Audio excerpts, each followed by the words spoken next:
Assalamualaikum warahmatullahi wabarakatuh, teman-teman. Kembali lagi di Acung Jaki Channel.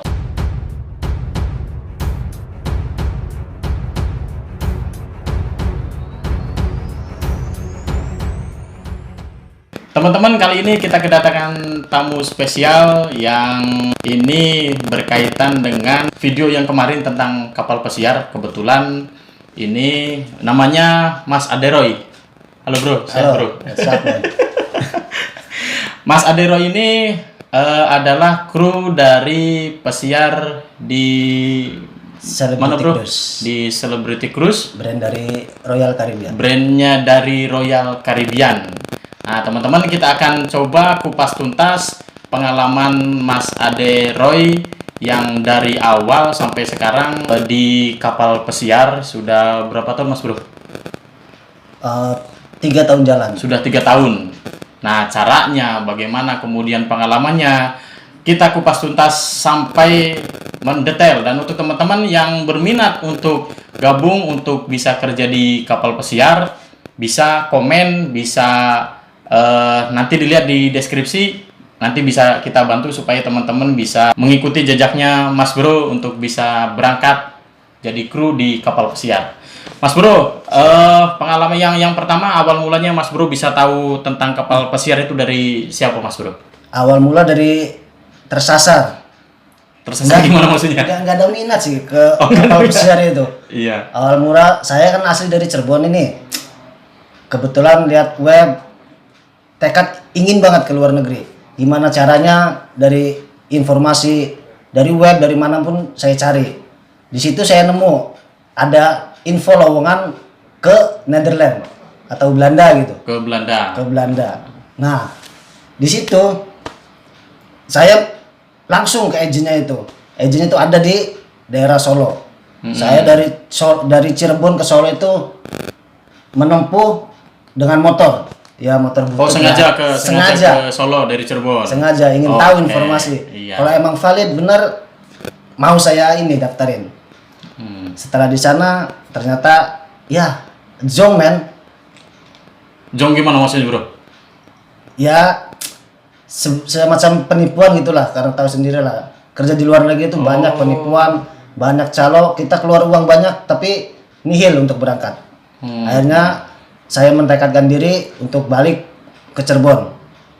Setelah nyampe Cirebon, saya dapat panggilan dari teman untuk bekerja di Jogja. Dari Jogja baru saya dapat informasi dari teman sekitarnya itu mengenai kapal pesiar. Apa sih itu kapal pesiar? Gimana cara melamarnya? Gimana prospek ke depan? Dan saya ulik terus semuanya. Teman-teman kenal di mana Mas Bro? Kenal di tempat kerja sih. Di ya tempat kerja saya dulu emang bukan bidang dari hotel, tapi dari bangunan. Oh, awalnya berarti kerja di bangunan dulu? Awalnya dari bangunan. Nggak ada background hotel itu. Jadi siapapun yang mau ke pesiar itu tidak harus background hotel, itu bisa. Semuanya kerja bisa di bangunan dulu. Pertama kerja di bangunan. Teman-teman, awalnya kerja di bangunan, Bro. Ini bisa sampai ke pesiar, memang backgroundnya tidak ada dari hotel. Perhotelan. Iya. Yang kemarin kita sampaikan di video itu bahwa yang namanya kapal pesiar kan hotel terapung ya Mas Bro ya? Hotel terapung, tapi ternyata dari pekerja bangunan bisa jadi karyawan, bisa jadi kru di kapal pesiar. Kapal pesiar yang super mewah. Setelah itu gimana Mas Bro? Aslinya itu untuk kapal pesiar sendiri itu siapa aja itu bisa. Mau backgroundnya itu dari bangunan, mau dari keluar PT, mau dari tukang jahit, tukang sol sepatu, itu berhak untuk naik kapal pesiar sebagai pekerja. Salah satunya. Apalagi kita punya duit, ngapain kita kerja? Mending kita liburan ke sana. Kita di sana jadi tamu seperti raja. Bener gak? Berarti sambil kerja sambil jalan-jalan Mas Bro ya? Sambil jalan-jalan. Oke. Nggak kalah lah kayak tamu-tamu di sana juga. Berarti motivasinya berangkat karena memang untuk memperbaiki ekonomi. Betul. Termasuk ekonomi keluarga. Jelas. Oke. Berarti memang grafiknya dari mulai kerja di bangunan sampai ke pesiar memang lumayan ribet sih. Lumayan ribet juga. Lumayan ribet. Soalnya kita juga harus nguasain materi untuk interview. Aslinya nggak ribet-ribet banget sih Mas.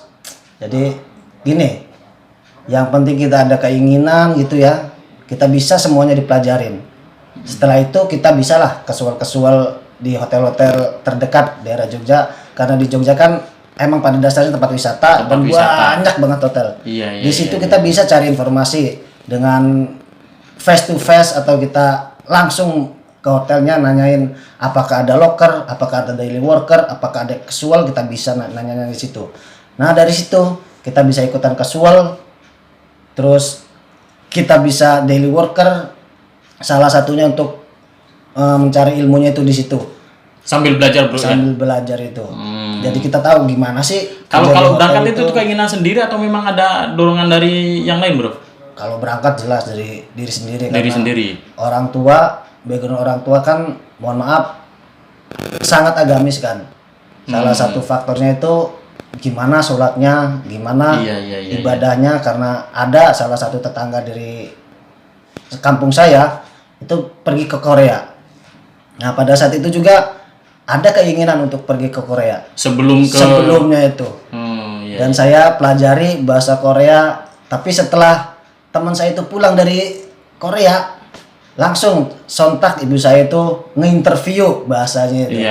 Nanya-nanya seputar gimana sih di Korea itu. Kerja di sana. Gimana kerjanya, gimana kehidupannya, gimana ibadahnya. Dan salah satu yang teman saya itu alamin itu bahwa di Korea itu sangat susah untuk ibadah. Nggak bisa zero tolerance, apalagi masalah puasa. Nah, kalau di sana bro gimana di kalau di sana sangat toleransi. Justru tempat ibadah ada kalau tempat ibadah.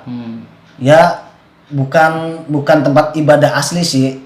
Kalau di kapal saya sebelumnya itu kayak di Eclipse, di Constellation itu, kalau di Eclipse sendiri tempat ibadah, misal Jumatan gitu, adalah tempat library, kita ubah semuanya kayak kursi-kursi, meja-meja kita geserin dulu, dirubah, kita gelar semua itu karpet saja ada di situ, jadi kita bisa Jumatan di situ. Berarti diizinkan bisa ya dari manajemennya. Tapi tergantung dari kitanya. Tergantung dari kitanya. Kalau masalah ibadah kan nafsi-nafsi, lakum dinukum waliyadin kan ya. Kalau Mas Bro ibadah sholat Jumat juga? Insya Allah. Mantap. Insya Allah ibadah ya. Iya. Karena ibadah kan salah satu penunjang rezeki kita juga kan. Yes, luar biasa. Ini jadi pelajaran teman-teman. Karena memang suksesnya seseorang itu tergantung kitanya. Kalau kitanya memang mendekatkan diri kepada Allah, kepada Tuhan, ya akhirnya rezeki juga akan mengalir bro ya. Benar. Karena enggak satu dua orang ya di kapal pesiar itu yang enggak sembahyang, itu enggak sholat. Kalau itu kan nafsi-nafsi kan, urusan kita sama Tuhan. Iya. Intinya kita di sana nyari uang, nyari rezeki. Kalau masalah ibadah, kita sama Tuhan urusannya, bukan kita sama orang lain. Nah setelah itu Mas Bro, kan orang tua nih katanya tadi agamis ya. Orang tuanya agamis, terus responnya mau berangkat ke pesiar. Ada tetangga yang justru pulang dari Korea, di sana susah ibadahnya, bisanya dapat izin dari orang tua, itu merayu atau bagaimana bro? Di situ juga saya bingung. Pertama orang tua udah nggak ngizinin itu kayak putuslah harapan untuk. Awalnya nggak ngizinin orang tua? Awal nggak ngizinin. Soalnya pernah dulu orang tua itu kan kerja di laut itu. Ya bahwa kerja di laut itu emang dingin banget. Takutnya di sana itu kedinginan, kesusahan. Padahal kan kapal pesiar itu sangat jauh beda sama kapal-kapal lain seperti kapal ikan yang terus ngambang di tengah-tengah laut, dan kita nggak bisa mendarat paling nggak 3 bulan sekali seperti kapal ikan itu. Tapi kalau pesiar itu hampir tiap hari itu kita bisa nginjak darat asal kita punya waktu untuk keluar. Nah, gimana kok bisa diizinin sama orang tua? Ya saya sendiri sharing sama kakak saya. Gimana ini? Saya pengen banget, keinginan saya besar untuk pergi ke luar negeri. Salah satunya cari nafkah, cari rizki di kapal pesiar. Dan saya menjelaskan ke kakak saya itu, ini ada videonya, saya liatin cara kerjanya gini, orang-orangnya begini, dan lingkungannya begini. Begitu ceritanya. Akhirnya berarti dibantu sama kakaknya, sama orang tua, dan dapat restu dari orang tua. Teman-teman, yang penting nomor satunya ketika mau kerja dimanapun, seperti yang Mas Bro tadi sampaikan, awalnya memang orang tuanya tidak setuju, tapi karena memang sharing dengan kakak ya bro ya. Iya. Sharing dengan kakak, akhirnya dibantu sama kakaknya dan orang tuanya pada akhirnya bisa menyetujui, bisa mengizinkan Mas Bro Roy ini bisa. Oh iya, satu lagi. Sebelumnya itu saya mandiri, nggak cerita gitu sama orang tua. Kalau saya ini pengen ke pesiar, belum dapat restu dari orang tua. Jadi nggak cerita dulu bro? Pertama nggak cerita dulu, daftar-daftar gitu. Ada 2 kali itu ngelamar ke kapal pesiar itu. Ya alhamdulillah, dua-duanya itu nggak pernah keterima. Soalnya nggak ada izin dari orang tua, nggak dapat Itu yang pentingnya dari mungkin orang ya. tua.